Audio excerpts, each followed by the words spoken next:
morning. Hey, Paul. Hey, good morning, guys. How you doing today? Great. How are you? Okay, good. Thank you. I look forward. I'm in New York, so it's I know about you guys. You're in trouble. No. All right, here we go. Hi, Paul Sackis, Good News Planet. It's National Farmers Day, and we're going to be speaking with two of the leading chefs and owners of restaurants and guys that really know about taking the food from the farm, bringing it to the tables here in New York or other locations, about, I guess, getting back to our roots, really looking and helping. Even, are you guys planting also yourselves? Well, as you know, it's October, so the only thing we're planting now is probably cover crop to go on our fields for next spring to kind of keep that soil healthy. We've spent the entire summer and fall harvesting. So we're ready to call it quits for the year, kind of.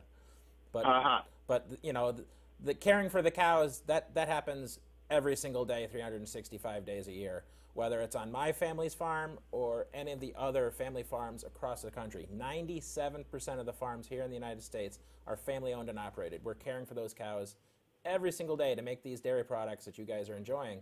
So when you're buying a dairy product in the store, you are benefiting for yourself, but you're also supporting a local family, a local farm, a local business, and it's going to turn around and benefit your local community. Almost every American in the United States is like within 100 miles of a dairy farm. So that's Nate. Nate Chittenden, right? You're the farmer, right? Yes, I am. Okay, where's your farm? Just quick shot up the river, just south of Albany. My family's been farming there for my whole entire life. Aha. And you like it? You love it? I couldn't imagine doing anything else. To have my own children telling me at the age of 10 and 11 that when they grow up they want to be back on the farm, that in itself makes everything worth it. Okay, sounds great. And we have a chef here with us too, Mark Forgione. Hi, Mark. How are you? I'm great. How are you? Okay, good. Have a nice restaurant in New York and so on. Tell us about your experience and your buddies with the chef, with the farmer. Well, you know, the farm to table movement has always been something that's been close to me in my life. You know, I've been a part of it in one way, shape, or form, you know, since I was born. You know, talking about family legacies and all that. My father was a chef, and you know, some of my earliest memories are going to the farm, you know, and taking the vegetables and seeing all this beautiful stuff. And you know, I'm kind of here to talk, obviously, about my partnership with Undeniably the Dairy Campaign, and in particular to kind of bring some light into the fact that the dairy farmers are as much a part of this food to table movement as the guy who's bringing you this exotic, beautiful heirloom tomato. You know, I kind of refer to Nate and the dairy farmers almost as like the unsung hero of this movement. So I'm here to kind of shed some light on it. You know, I personally went to the farm, and I can recommend to anybody out there, or to yourself, Paul, if you've never been to a dairy farm, you know, see where you can take some time and go see one, and it'll change the way you look at that glass of milk that you're drinking, I promise you. You know, I want you guys to know also, I am one as well. I didn't grow up on a farm, but we planted, I'm from Tarrytown, okay? Okay, so sure. We had Rockefeller's estate up the street from us, and of which has some food to table also going on over there. We had cows and so on and so forth. So I can really, really, truly relate to that upbringing and being planting and all that good stuff. In fact, I want to plant here. I have a little backyard, and I wouldn't move into Manhattan. I got a backyard here, and I want to do some. You guys come over. We'll have a barbecue. So, Sounds good.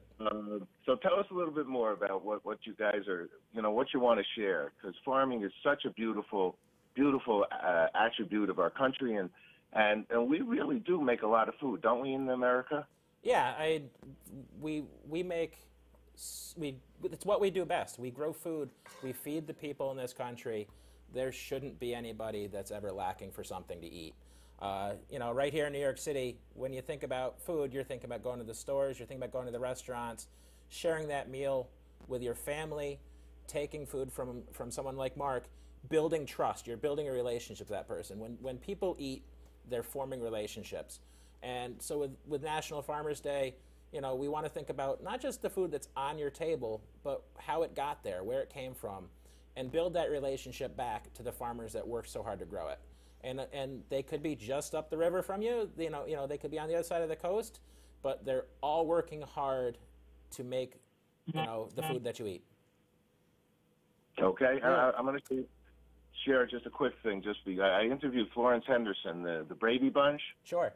And she actually thought that part of a little bit of the difficulties in family life was not everybody sitting down all together, or if they were sitting down, some people wanted to, run out, use their phones, and so on and so forth. So that family meal, at least once a day, is a very great opportunity for everybody to get to know their own family. Wouldn't you say? Yeah, I think especially in today's day and age of all the distractions that we have and not being present in the moment. I can't tell you how much I look at the person that I am and the man that I've become, and how important it was to sit down every day, at 6 o'clock, no matter where you were or what trouble you were getting into. You always made sure you were home at 6 o'clock, having dinner and looking at each other and talking about what was going on. And, something to touch upon, the farm to table to kind of tie this all in. I think when you make these connections with the local farmers, in particular the dairy farmers, it makes sitting at that table with your family a little more special, to know how much care, effort, and love went into everything that's on the table. And Mark, you have two American Cut Steakhouses. You have the Laotian-inspired restaurant, Keogh, and I guess Tribeca, that is. How's that all going for you? Everything's going great. I'm very blessed. I have wonderful farmers in my life that help me to be able to get the food on the table. And I try to tell people all the time, I'm more of a promoter of these beautiful ingredients that they give me, that I try to show as much respect as I possibly can when I prepare them and get them on the table. So, like we do Laotian, what kind of ingredients would you be getting here out of New York? Yeah, that you would use there? Yeah, you'd be surprised. The farmers now. This is America, and in particular, this is New York. This is the biggest melting pot in the world. My friend and business partner, the chef of Keogh, his name's Sulafet Schwader, and he's from Laos. And he asked the farmers to grow certain things for him, and 9 times out of the 10, they are head over heels about trying to grow something new. And how about Dutch Hollow Farm? What are you growing there, Nate? We're taking care of 700 cows each and every day. So our job is to make milk. I can say that I can make a meal for my family and use the same ingredients that Mark did, but it takes a truly different artistic passion to make the food taste as good as Mark makes it. That being said, I'm pretty good at taking care of our cows to make the high quality milk that goes into these dairy products that Mark's using today. And just like any other dairy farm, 97% of us are family owned and operated. We're working hard every day producing that high quality milk. Anything you guys want to show me that you got going on over there? Yeah, so today we're taking, I grew up with an Italian grandfather, so, we grew up kind of in the Italian traditions, having Sunday supper and the red sauce and all that kind of stuff. And one of our favorite things to eat was risotto. And what I've done, again, because of this partnership, I've decided to take the traditional risotto, with the white wine and the shallots and the onions and all that, but to kind of up the ante a little bit, we're going to finish it with, this really beautiful, we'll call it kind of a mixture of 3 of kind of my favorite dairy products. You have half and half, one of my favorite cheeses. This is a little bit of mascarpone, and then again, I think probably the king of cheese, a little bit of Parmesan. You kind of just mix this all together, and when it all comes together, everything gets nice and incorporated. I kind of fold everything back into it, and in a weird way, you've got this kind of beautiful marriage of risotto and mac and cheese. Wow. Can I ask you guys 2 quick questions? Because it's going to go in a movie. First, what does peace mean to you guys? Peace. We're very involved with world peace. We do events and things. I think sometimes peace just means the ability to hear everybody in the room, to listen as well as you're talking. You know, that's how peace is formed. I think peace is, you know, something that maybe people talk about but don't really practice as much as they should. You know, it takes effort to promote and to actually help spread peace in a world that really, really needs it right now.